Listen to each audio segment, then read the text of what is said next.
Welcome students. आज की इस वीडियो में हम आपको चेंज ऑफ फ्यूचर टेंस कराने वाले हैं। अभी तक आप लोगों ने चेंज ऑफ पास्ट टेंस साथ में चेंज ऑफ प्रेजेंट टेंस किया है।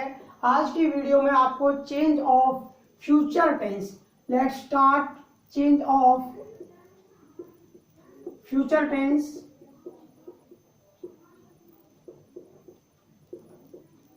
फ्यूचर टेंस कराने से पहले मैं आप लोगों को बता देना चाहता हूं कि इस टेंस में केवल आपके दो ही टेंसेज ऐसे हैं जिनकी पैसिव वॉइस चेंज होती है। आपकी जो पैसिव वॉइस चेंज होती है वो केवल दो ही टेंसेज की बनती है। एक बनती है फ्यूचर इंडेफिनिट की और दूसरी बनती है आपकी फ्यूचर परफेक्ट की। आपको ध्यान रखना है कि फ्यूचर कंटिन्यूअस तथा फ्यूचर परफेक्ट कंटिन्यूअस दोनों टेंसेज की पैसिव वॉइस पॉसिबल नहीं होती है। तो आइए स्टार्ट करते हैं फ्यूचर इंडेफिनिट के लिए।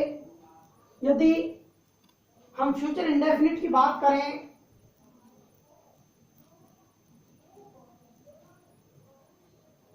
यदि हम बात करते हैं फ्यूचर इंडेफिनिट की,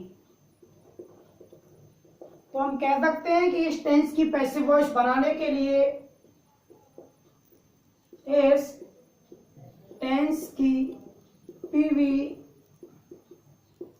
बनाने के लिए हेल्पिंग वर्ब विल या सेल प्लस बी के साथ वर्ब की थर्ड फॉर्म का प्रयोग किया जाता है।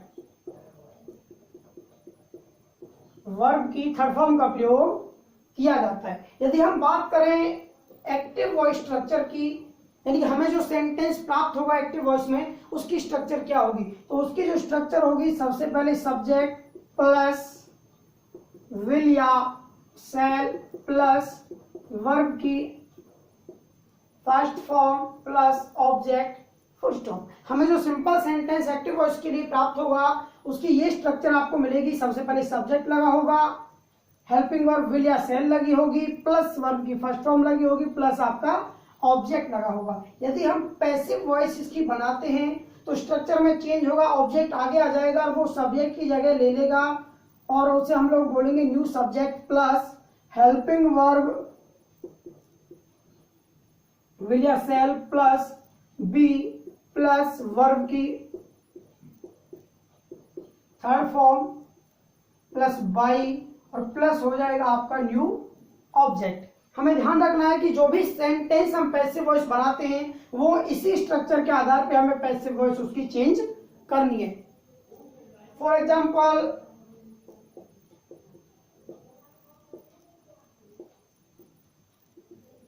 Ram will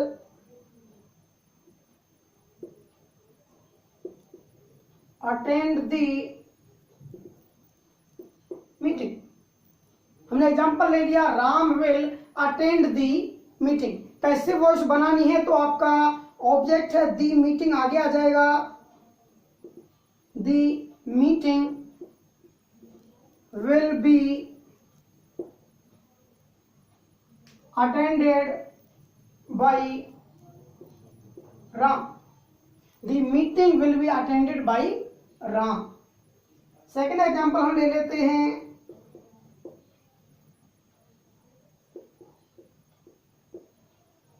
I shall not buy a car. I shall not buy a car.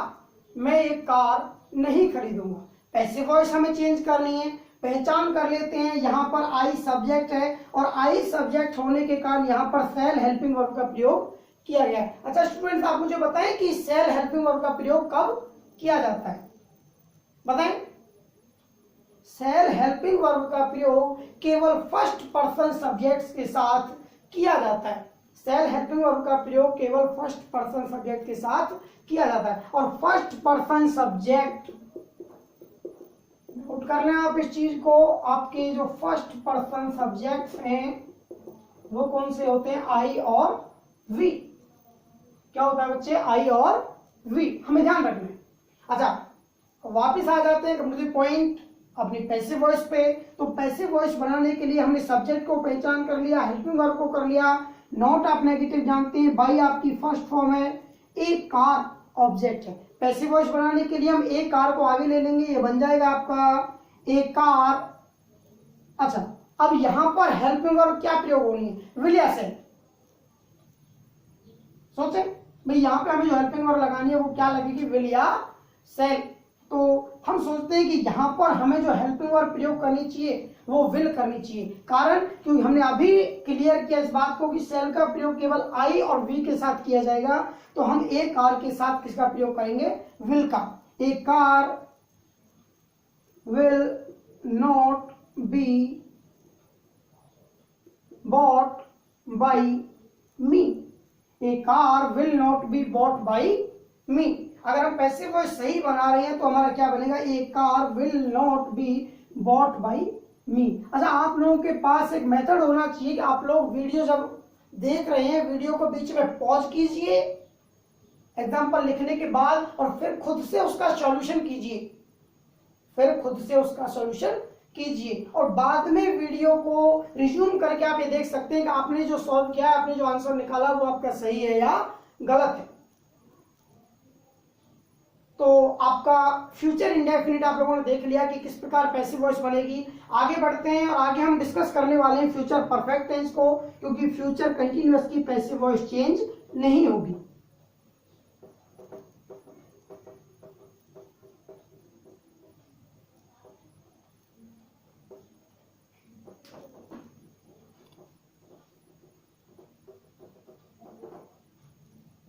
आइए डिस्कस करते हैं फ्यूचर परफेक्ट टेंस को।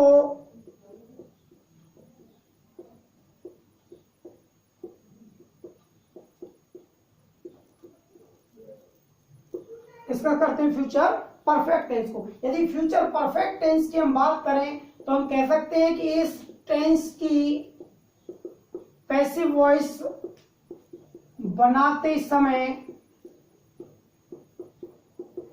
हेल्पिंग वर्ब विल या shall plus have plus been. Helping verb एक बार में समझ लें, विल या shall plus have plus been के साथ V3 का प्रयोग किया जाता है। किसका प्रयोग किया जाता है, वर्ब की थर्ड फॉर्म का। यदि बात करें हम एक्टिव वॉइस स्ट्रक्चर की तो यहां पर इस सेंटेंस की जो एक्टिव वॉइस स्ट्रक्चर हमें मिलेगी फ्यूचर परफेक्ट टेंस में, वो मिलेगी सब्जेक्ट प्लस विल या shall plus have plus verb की थर्ड फॉर्म प्लस ऑब्जेक्ट। हमें क्या स्ट्रक्चर मिलेगी, सब्जेक्ट प्लस विल या shall plus have plus verb की थर्ड फॉर्म प्लस ऑब्जेक्ट। हमें पैसिव वॉइस चेंज करनी है, हमें पैसिव वॉइस बनानी है, तो क्या होगा, हमारा ऑब्जेक्ट आगे आ जाएगा और सब्जेक्ट की जगह ले लेगा। पैसिव वॉइस का जो फर्स्ट रूल आप लोगों को कराया था वो यहां पर अप्लाई हो जाएगा और ये क्या बन जाएगा आपका, न्यू सब्जेक्ट प्लस विल या shall according to subject change करना है, have plus been plus verb की थर्ड फॉर्म प्लस बाई और प्लस हो जाएगा आपका न्यू ऑब्जेक्ट। क्या स्ट्रक्चर हो जाएगी, न्यू सब्जेक्ट प्लस विल या shall plus have plus been plus verb की third form plus by plus आपका न्यू ऑब्जेक्ट, फुल स्टॉप। आगे एग्जांपल, यदि हम इस टेंस का एग्जांपल ले लें तो एग्जांपल बन जाएगा दी gardener will have plucked the flowers. The gardener will have plucked the flowers. Passive voice change करनी है तो आप लोग जानते हैं कि यहाँ पे जो ऑब्जेक्ट क्या है, दी फ्लावर्स। दी फ्लावर्स आगे आ जाएगा पैसिव वॉइस के लिए, हो जाएगा आपका दी फ्लावर्स। अब चूंकि दी फ्लावर्स हमारा थर्ड पर्सन सब्जेक्ट है तो यहां पर हेल्पिंग वर्ब विल का प्रयोग होगा, ये बन जाएगा the flowers will have been plucked, ये वर्ब की थर्ड फॉर्म है जो कि तो यूज हो जाएगी बाय दी gardener.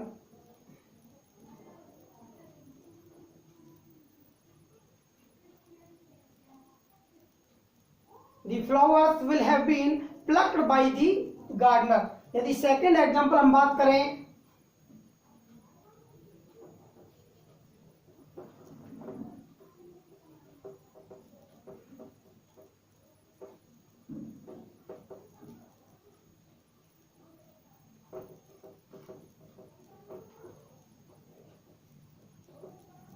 यदि हम सेकेंड एग्जाम्पल की बात करें तो सेकेंड एग्जाम्पल हो जाएगा आपका the principal will have scolded the peon. The principal will have scolded the peon. Passive voice change करेंगे, दी पियोन आपका आगे आ जाएगा, will have been scolded by the principal. The peon will have been scolded by the principal. तो आपने देखा कि future perfect tense को हमने किस प्रकार पैसिव वॉइस में चेंज कर दिया. इससे आगे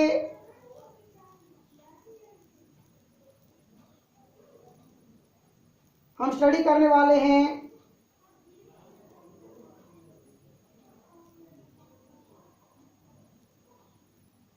अच्छा, जहां तक मुझे ध्यान है मैंने आप लोगों को पास्ट टेंस से और प्रेजेंट टेंस से एक्सरसाइज दी थी करने के लिए, और कल की वीडियो में मैंने आप लोगों को उनके आंसर्स भी दिए. आप लोगों ने जो आंसर सेंड किए थे उनमें कुछ मिस्टेक्स थी, हमने उन मिस्टेक्स को एलिमिनेट किया और आपको आंसर दिए. आज आपको फ्यूचर टेंस की कुछ एक्सरसाइज में दे रहा हूं जो आपकी फ्यूचर इंडेफिनिट और फ्यूचर परफेक्ट टेंस से होंगी. तो आपका जो फर्स्ट एग्जांपल हो जाएगा, he will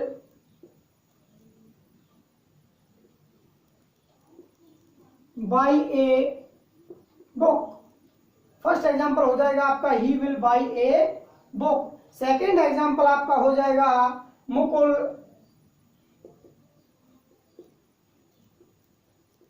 will help me. Second example हो जाएगा आपका Mukul will help me. Third example आप लोग जो यहां पे लिखने वाले हैं, आपका थर्ड एग्जांपल हो जाएगा shall we have won the match. Shall we have won the match. Fourth example आपका हो जाएगा they will not have informed the police. They will not have informed the police. और फिफ्थ एग्जांपल हो जाएगा आपका